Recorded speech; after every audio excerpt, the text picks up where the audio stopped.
May we pray. Loving God, yes, we do get busy. Yes, we get involved with our work and absorbed with so many other distractions in our lives that we don't always take the time to spend being with you, listening to you, praying and reading your scriptures and spending time in devotion. So God, as we come forward now to hear your message, we ask that you help us to let go of anything that is weighing on us at this moment, so we can hear with open hearts and open minds on the message that you place upon us this day. Through your humble servant we pray. Amen. Some of you have heard this scripture before, Martha and Mary. I have a colleague who said, I am definitely Martha, and that's what her name is Martha. And so whenever we would go someplace as a group, she would always be the one to try and get, the coffee and the tea set up. She'd always make sure that we had some snacks.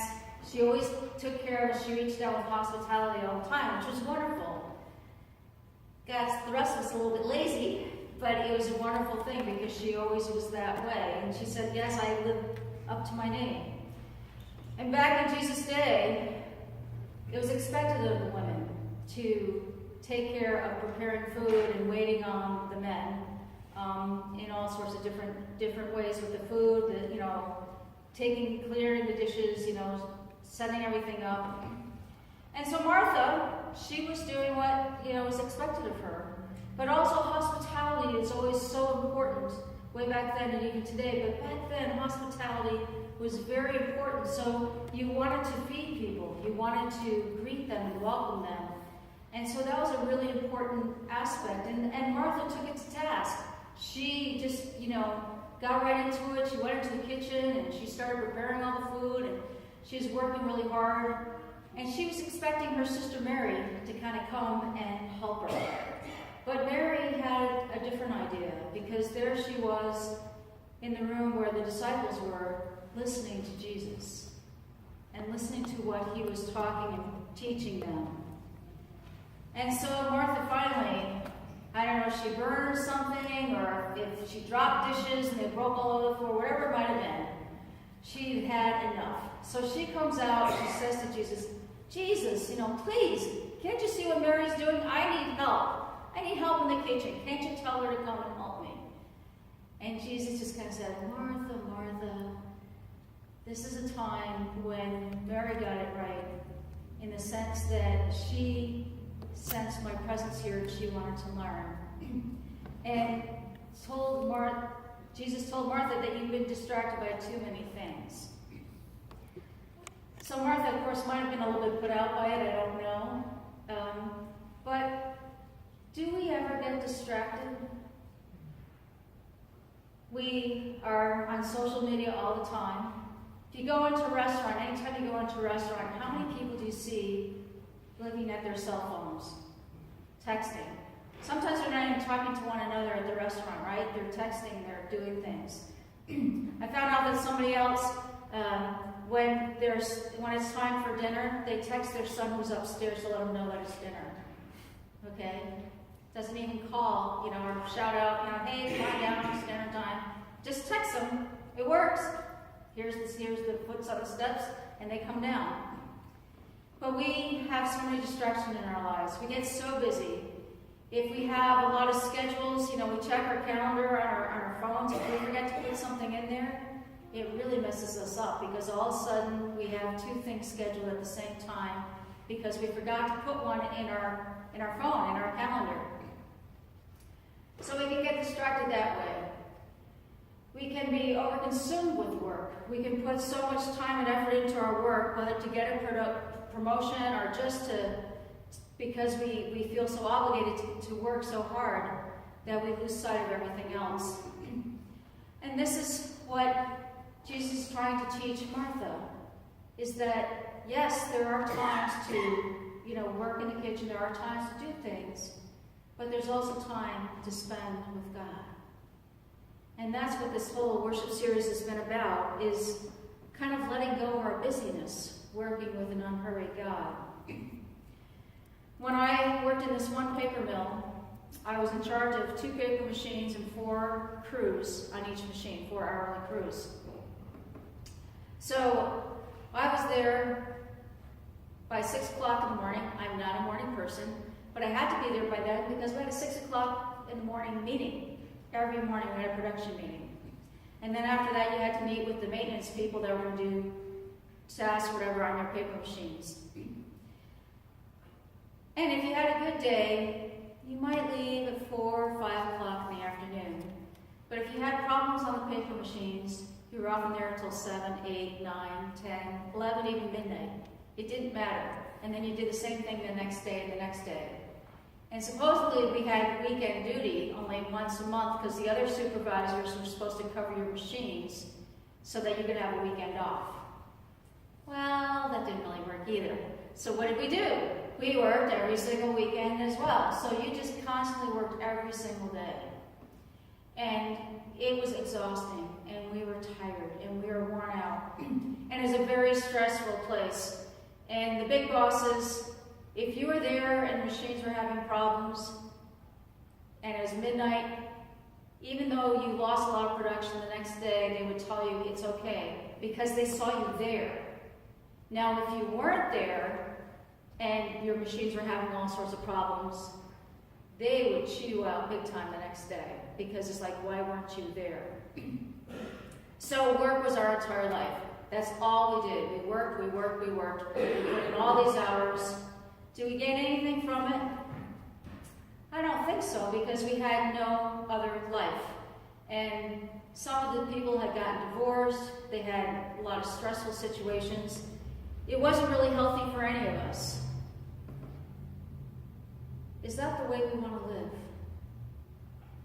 Jesus is trying to teach us through Martha and Mary that there are things that, yes, we need to do, and work is okay. It's fine to work. And we expect people to work and work hard, but not so it so consumes them that they lose sight of everything else. When we fill up our schedules so full that we don't have any time to even come on a Sunday, or to find time to be in devotion with God, to spend time with God, does that really help us? Or do we lose sight of who we are? This is a time for us during the season of Lent, when it's one of our busiest seasons in the year, when we need to take a step back and look again at our calendars, look again at our priorities, and make sure that we take advantage of those special moments, those sacred moments, where we can spend time with God, or we spend time with family, or where you get the free tickets for the NCAA Final Four basketball tournament, whatever it may be, where you can have some fun, where you can have some joy. Don't lose sight of the big picture. Don't lose sight of some of the little things that make up the big picture. Don't be so consumed with having to get everything done in just a certain time and so fixated on it that you don't even see what's going on all around you. That you lose sight of that. Because that moment may never come again. And that's what Jesus was trying to explain to Martha. Mary got it at that moment, because how often was Jesus going to come to Mary and Martha's house to just sit there and spend time with them and to teach them about God? Maybe a dozen times, but maybe only once or twice in their entire lifetime. Do you really want to miss that opportunity to be with Jesus? Because you have to get everything done elsewhere. This is a time for us, for Lent, to let go of our anxieties, to let go of our worries. It is a time for us to declutter our lives so that we can be in the moment with Christ. Some of you may be a Martha, some of you may be a Mary, and sometimes you need to be a little bit of both. But the key thing is to never lose sight of the fact that if Jesus is there and is coming to your house to spend some time with you, or is at Barnes & Noble and is going to sit down and have a cup of coffee with you. Don't walk away. Allow yourself to have that special moment. Allow yourself to be invited into that space, to relax, to enjoy, to listen, to learn, to embrace those moments, because they may never come again. Can you go and put your cell phone aside for half an hour? I'd tell you an hour or 2 hours, but that might be too much. Maybe you have to just try for 5 minutes and hide it someplace. Maybe it's 10 minutes. Maybe you can have a family meal and you all just put your cell phone someplace else. I know some people, they do that. They have a basket, and when they get ready to have their family meal, it's just like, okay, all the phones go in the basket, and they put them away in the closet or something like that, so that they can actually have time together. But we need to be able to let go of some of those distractions. We need to be able to focus on what's truly important. We need to spend that time with God. If we put God first, the other things can fall into place. But we don't always see that. We think we have to do everything else first, and then we make room for God. But let's try this next week. Just try and put God first in your life each and every day, and see how things will fall into place.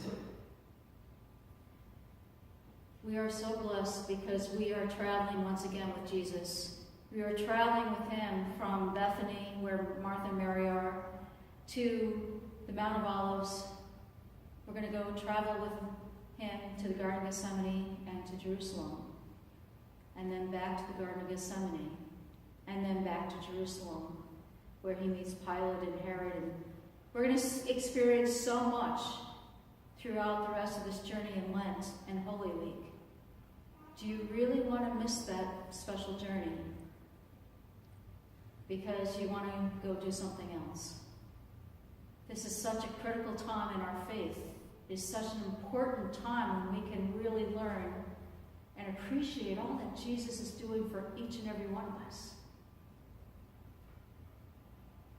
So let go of your anxiety, let go of your worries, and find that time to be with Jesus throughout the rest of the season of Lent.